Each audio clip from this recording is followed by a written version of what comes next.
ফরিদপুরের কানাইপুর জমিদার বাড়ি থেকে শুভেচ্ছা জানাচ্ছি। আমি মোহাম্মদ সুরজ। বন্ধুরা, ফরিদপুরের কানাইপুরের জমিদার বাড়ির সমৃদ্ধ ইতিহাস তুলে ধরব আপনাদের মাঝে এই ভিডিওতে। সেই সাথে বলে রাখি, আমার সাথে আমার ভ্রমণসঙ্গী হিসেবে আছে আমার বন্ধু শেখ সম্রাট। বন্ধুরা, কানাইপুর জমিদার বাড়ি ফরিদপুর জেলার কানাইপুর ইউনিয়নে কুমার নদীর পাড়ে অবস্থিত। বাড়িটি শিকদার বাড়ি নামে বহুল পরিচিত এই এলাকায়। তৎকালীন সময়ে এই জমিদার বাড়িটি নির্মাণ করেছিলেন দুটি ভাগে।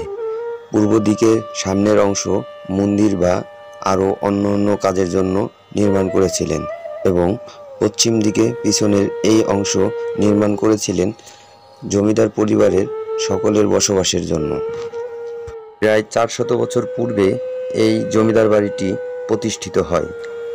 এই জমিদার বংশের রানী ভবতারিণী শিকদার একজন সুশাসক জমিদার হিসেবে শিকদার বংশের উন্নতি শুরু হয় রানী ভবতারিণী শিকদারের আমল থেকে। বিধবা রানী ভবতারিণী তার একমাত্র সন্তান সতীশচন্দ্র শিকদার এবং অপর এক বিপত্তিক কর্মচারীর সাহায্যে তার জমিদারি পরিচালনা করতেন। রানী ভবতারিণীর এই একমাত্র পুত্র সন্তান সুশাসকের চাইতে উদ্যত, অহংকারী এবং কূটনৈতিক হিসেবে বেশি পরিচিত ছিলেন। পরবর্তীকালে সতীশচন্দ্র শিকদারের দুই পুত্র সুরেন্দ্রনাথ শিকদার এবং নীরোদবরণ শিকদারের মধ্যে জমিদারি ভাগাভাগি হয়। যেহেতু সুরেন্দ্রনাথ শিকদার বড় সন্তান, সেই হিসেবে জমিদারির সিংহভাগ জমিদারি লাভ করেন। সুরেন্দ্রনাথের অকাল মৃত্যুর পর তার স্ত্রী রাধারানী শিকদার জমিদার পরিচালনা করেন। রাধারানী শিকদারের মৃত্যুর পর পুত্ররা কলকাতায় অভিবাসন করেন এবং অর্থনৈতিক ভাঙনের কারণে একসময় এই জমিদারি সরকার বাজেয়াপ্ত করেন।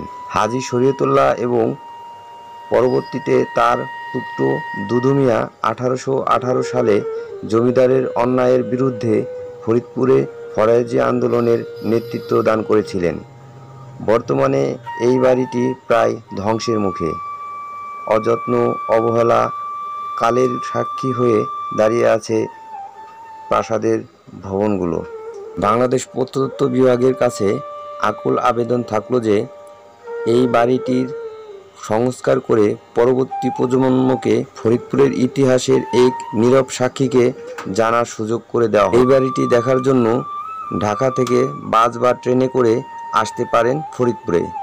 ঢাকা থেকে গোল্ডেন লাইন গাড়িতে ভাড়া গুনতে হবে 400 থেকে 1000 টাকা, আর ট্রেনে আসলে Sundarban express, Madhumati express, Benapole express এ ভাড়া গুনতে হবে 300 থেকে 700 টাকা পর্যন্ত।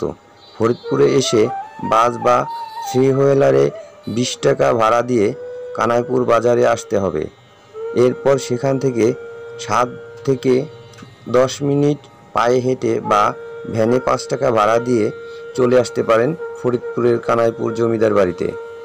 এই ভিডিওতে সম্পূর্ণ বাড়িটি দেখাতে পারলাম না আমি।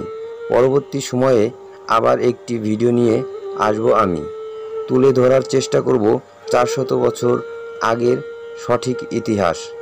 ভিডিওটি ভালো লাগলে লাইক, কমেন্টস বা সাবস্ক্রাইব করে পাশে থাকতে পারেন, যাতে পরবর্তী সময়ে আমার ভিডিওগুলো আপনার সামনে চলে আসে।